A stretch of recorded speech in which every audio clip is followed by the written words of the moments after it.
मस्जिद का अवैध हिस्सा गिरता है तो उसमें कुरान पाक कैसे दिख गया, कैसे लग गया कि कुरान पाक जमींदोज हो गया, जरा समझाइए। देखिए राकेश पांडे भाई, सबसे पहले तो मैं बता दूं कि जब से भारतीय जनता पार्टी संविधान का मजाक उड़ा रही है, एक एक एमपी, अभी नड्डा जी को मैं सुन रहा था जब बैठे थे, शपथ ली थी, चाहे प्रधानमंत्री हो चाहे मंत्री हो, शपथ ली थी कि मैं सभी भाषाओं को, सभी आदमियों को साथ लेकर चलूंगा, द्वेष की भावना से राजनीति नहीं करूंगा। 14 साल से हो क्या रहा है? अरे भाई, तुम हमारा हिंदू धर्म, आप कुंभ में खड़े हिंदू धर्म को मानते हैं। हिंदू धर्म तो सबसे बड़ा धर्म है जो सब धर्मों की रक्षा करने वाला धर्म है। हाँ। आज वो क्या रहा है, सुबह शाम हिंदू मुसलमान चल रहा है। भाई मस्जिद की राजनीति से और भी बड़ी समस्याएं बाहर हैं, उस पर सरकार बात नहीं कर रही है, अपनी गारंटियों पर बात नहीं कर रही है, अपने व्यवहार। अरे सुनिए जगदीश जी सर, सुनिए ना, इतना ज्ञान और इतना लेक्चर की शुरुआत में जरूरत नहीं है। सवाल बहुत सीधा सा है और आप संविधान के खिलाफ तब भी जाकर खड़े हो जाते हैं जब आप एक वर्ग की भावनाओं को भड़काने की कोशिश करते हैं। और अगर आप अवैध हिस्सा गिरता है और उसको लेकर अगर आप ये कह दें कि कुरान पाक को जमींदोज कर दिया गया, तो क्या ये भड़काने वाली बात नहीं है? क्या ये एंटी कॉन्स्टिट्यूशन नहीं है? तो पहले मुझे जगदीश जी समझाइए, इधर उधर की बात नहीं है। आप पहले समझाइए कि अगर अवैध हिस्सा गिरा तो आपको कुरान पाक कैसे दिखा भाई? अब मुझे ये समझाइए और कुछ नहीं सुनूंगा मैं। आप कुंभ से बोल रहे हैं और हिंदू धर्म की बात कर रहे हैं, और मेरा हिंदू धर्म सभी धर्मों की रक्षा करने के लिए सबसे आगे रहना चाहिए। पर हो क्या रहा है, आज के हिंदू धर्मों की तोड़ने लग रहे हैं। अरे तो यहाँ पर किसी धर्म का नुकसान नहीं हो रहा है जगदीश जी। मैं कह रहा हूँ कि मैं इधर उधर बिल्कुल नहीं जाने दूंगा आज। जगदीश जी इधर उधर बिल्कुल जाने नहीं दूंगा, मैं आपको पहले बता रहा हूँ। आज सर बिल्कुल इधर उधर नहीं जाने दूंगा। मेरा बहुत सीधा सा सवाल है कि मस्जिद का अवैध हिस्सा गिरा, मस्जिद का अवैध हिस्सा गिरा, कुरान पाक कैसे लगा? क्या मैं चुप बैठूंगा? समझो, बात समझो। कोई मेरे अरे भाई, तो मंदिर अवैध होगी तो मंदिर पर भी बुलडोजर चलेगा, तो वो चुप नहीं बैठेंगे। जगदीश शर्मा, अगर कोई मंदिर गलत जगह पर बनेगी, अवैध कंस्ट्रक्शन होगा तो उस पर भी बुलडोजर चलेगा, उस पर भी बुलडोजर चलेगा। ना पीछे जाकर मत छिपिए। मस्जिद में भी भगवान इस बात को, जगदीश जी नहीं, कोई कंस्ट्रक्शन अवैध होगा तो बुलडोजर से ही करता है दोनों जगह। ना जगदीश जी भागिए नहीं, इस बात को एकदम भागिए नहीं। मुझे ये समझाइए, इसमें और बड़ी समस्या है जगदीश जी। आज इसके अलावा मैं कुछ नहीं सुनने वाला हूँ। अमेरिका से लोग भगाए जा रहे हैं, प्रधानमंत्री पता नहीं। हाँ समस्या। अरे तो जाकर अजय राय को समझाइए, जगदीश शर्मा जाकर अजय राय को समझाइए कि देश में और समस्याएं, उन समस्याओं पर ध्यान दें, उनके लिए आवाज उठाएं। ये नहीं कि कोई अवैध हिस्सा गिरता है उसमें बता दे कि कुरान पाक दिख गया। ये आप भड़का रहे हैं जगदीश शर्मा, ये आप भड़का रहे हैं जगदीश शर्मा। आपकी पार्टी भड़काने का काम कर रही है। शपथ ली थी, मैं किसी से द्वेष की भावना से बात नहीं करूंगा, मैं किसी से द्वेष की भावना से बात नहीं करूंगा। ये हमने राजनीतिक लोग हैं, हम शपथ लेकर आ रहे हैं, आते हैं सत्ता राजनीति में।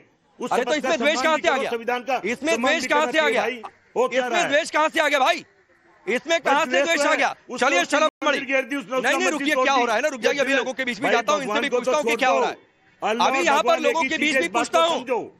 शलभ मणि त्रिपाठी, अब रुक जाइए जगदीश शर्मा, आपको मैंने इतना समय दिया, आप नहीं बता पाए। शलभ मणि, एक बात बहुत सीधी सी है, और बहुत सीधी सी ये है कि अब इन्हें लग रहा है कि एक वर्ग को भड़का दो। मैं सवाल पूछते थक गया कि भाई ये अवैध हिस्सा गिरा तो ये कुरान पाक कैसे लगा, कैसे जमींदोज हो गया, समझाइए। और अगर समझा देंगे तो मैं आपसे सवाल करूंगा, लेकिन उस पर ये बोलने को तैयार नहीं है। तो आप समझिए कि किस तरीके से एक प्लान हो रहा है कि एक वर्ग को भड़का दिया जाए। राकेश भाई, पूरी की पूरी पार्टी केवल तुष्टीकरण में कुर्बान हो गई। आपने दिल्ली के चुनाव में देखा होगा कि जीरो का इन्होंने हैट्रिक बनाया। देश की जनता इनका मिजाज समझ चुकी है, इनका चरित्र समझ चुकी है। जब सीएए को लेकर इन्होंने बवाल खड़ा कराया पूरे देश में, लोगों ने वो भी देखा। और आज जिस प्रकार से मैं कहता हूं, अगर आप इतने ही सही हैं तो जाइए ना, कोर्ट में चुनौती दीजिए, कोर्ट के अंदर जाके चैलेंज करिए। वो जो अवैध मस्जिद गिराई जा रही है, आप उसके साथ खड़े हैं तो जाके कोर्ट में अपनी बात रखिए। लेकिन इस प्रकार से टेलीविजन पे बैठ के जो निर्माण अवैध तरीके से हो रहा है, वहां पे डिस्ट्रिक्ट मजिस्ट्रेट की तरफ से, नगर पालिका की तरफ से वहां पे 30-30 नोटिसें हुई कि आप आके अपना जवाब दीजिए। अगर आपने बिना नक्शे के बनाया है, क्यों बनाया, आपने नक्शा पास क्यों नहीं कराया, वो जवाब नहीं दे पाए। उसके बाद जब अथॉरिटीज ने कार्रवाई की, ये तो अथॉरिटीज का काम है, सरकार का काम तो नहीं है, उसके बाद आप खड़े होते हैं उनके पक्ष में, इस प्रकार की बातें करते हैं, भड़काने की कोशिश करते हैं। तो देश की जनता, राकेश भाई, इनका कांग्रेस के जो लोग हैं, सपा के लोग हैं, इनका चरित्र समझ चुकी है। ये वो लोग हैं, जब बाटला एनकाउंटर हुआ और मोहन शर्मा जैसे जाबाज अफसर जो अपने बच्चे को जिंदगी मौत से उनका बच्चा जूझ रहा था उसको अस्पताल में छोड़कर गए और शहीद हो गए। ये महेश शर्मा के साथ नहीं खड़े हुए, मोहन शर्मा के साथ नहीं खड़े हुए, ये खड़े हुए आतंकवादियों के साथ। सोनिया गांधी तक रो पड़ी, कांग्रेस पार्टी तक रो पड़ी। तो ये इनका चरित्र है। ये हमेशा इस बात की इनकी कोशिश रहती है किस प्रकार से वोटों का तुष्टीकरण करें।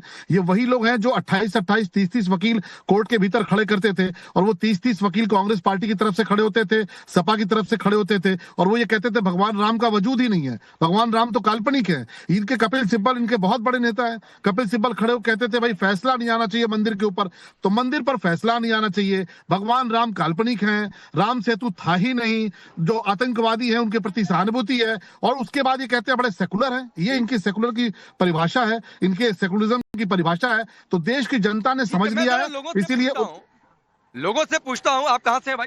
मैं हरियाणा से हूँ सर। हरियाणा से हैं।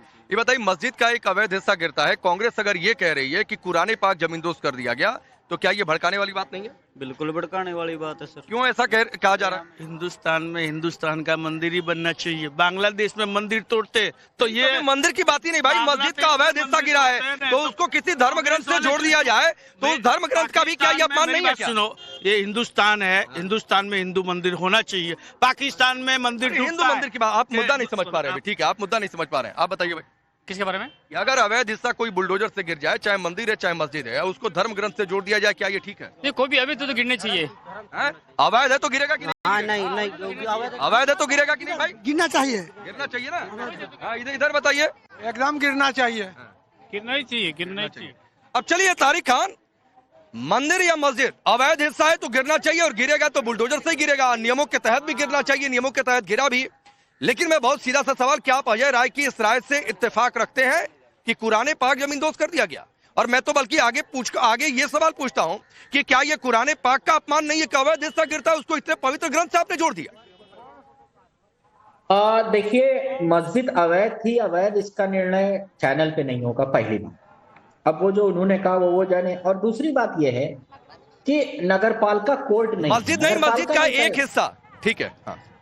मस्जिद आधी तोड़ी पूरी तोड़ी वो बात अलग की है, तो वो मस्जिद ही कहलाएगी। नगरपालिका कोर्ट नहीं है, कोर्ट तय करेगा कि वैध है अवैध है। एडीएम की पैमाइश होती है उससे कुछ ही दिन पहले, उस पैमाइश में एडीएम ये कहते हैं कि 33 डेसिमल जमीन मस्जिद के पास है और मस्जिद का निर्माण 28 डेसिमल था। मामला कोर्ट में चला गया, स्टे लगा। इतनी जल्दी क्या थी तोड़ने की? जल्दी पता है क्या थी? क्योंकि पूरा यूपी को कवर करना था दंगे की आग से। वेस्टर्न यूपी संभल से कवर किया गया, फिर बहराइच में दंगा करा के कवर किया गया। अब वेस्टर्न यूपी में एक दंगा कराकर पूरी आग बराबर करना चाहते थे, जो यूनिफॉर्मिटी नहीं थी पूरे उत्तर प्रदेश में दंगे की।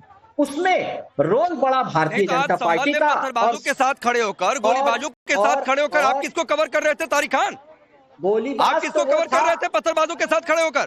पत्थरबाजों से बड़ा गुंडा विष्णु शंकर जैन था, जो 200 बीजेपी कार्यकर्ताओं को नारे लगवाते सर्वे कराने लेकर गया था। वो गुंडा था, वो पत्थरबाज था। उसने तारिक खान सुनिए, ये यहाँ पर आकर किसी के खिलाफ आकर कुछ भी बोल देने का कोई मतलब नहीं है।